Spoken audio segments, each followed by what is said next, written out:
Kasih karunia dan damai sejahtera Allah Bapa kita dan anaknya Tuhan Yesus Kristus menyertai saudara.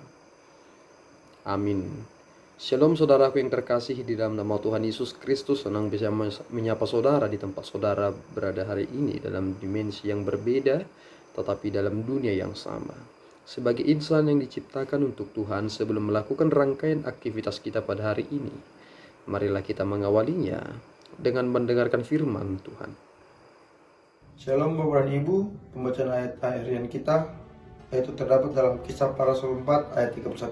Demikian bunyinya, dan ketika mereka sedang berdoa, goyanglah tempat mereka berkumpul itu, dan mereka semua penuh dengan Roh Kudus.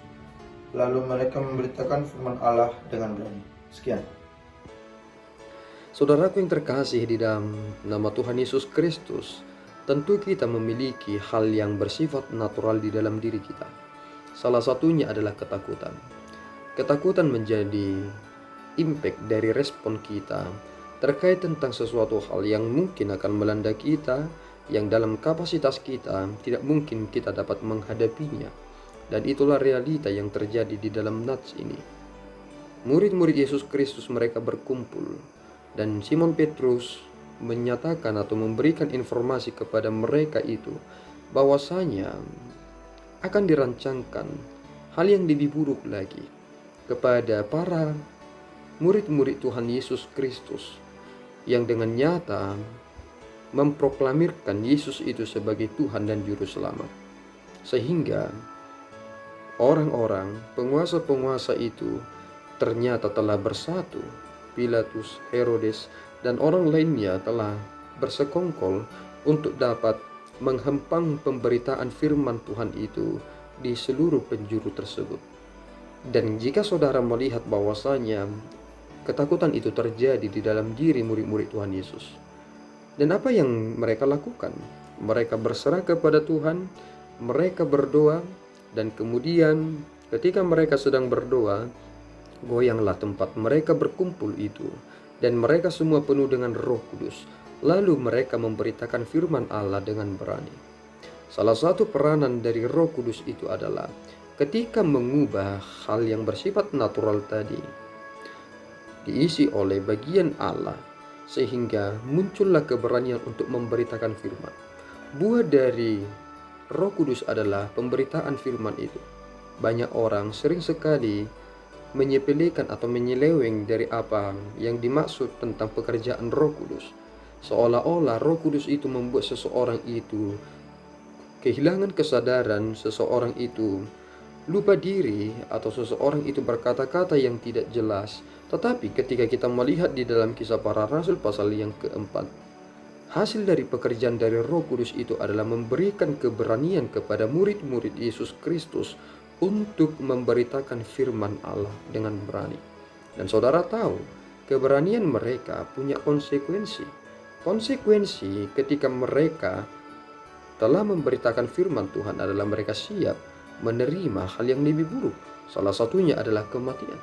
Kematian berada di depan mereka, tetapi mereka lebih memilih mati karena memberitakan firman Tuhan ketimbang hidup tetapi tidak memberitakan firman Tuhan.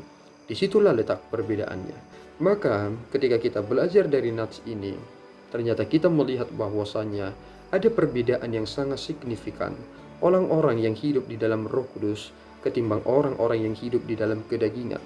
Jika saudara adalah pribadi yang mau dituntun oleh Roh Kudus, saudara akan keluar dari kotak itu. Jika saudara membeli sebuah alat atau alat elektronik, pasti alat tersebut memiliki kotaknya. Jika saudara inginkan barang yang saudara beli itu dapat saudara lihat, dapat saudara pakai, maka saudara harus keluarkan itu dari kotaknya. Selama ia berada di dalam kotak, maka ia tidak berfungsi sama sekali. Tetapi setelah ia keluar dari kotaknya, maka itu dapat kita pergunakan sebagaimana mestinya. Ketika kita telah berada di dalam penyertaan oleh Roh Kudus, ketika kita menerima Roh Kudus Allah, kita disebut dengan out of the box. Kita keluar dari sarang itu, keluar dari kotak itu, keluar dari ketakutan itu, dan terlihatlah sebagaimana fungsi kita yang sesungguhnya.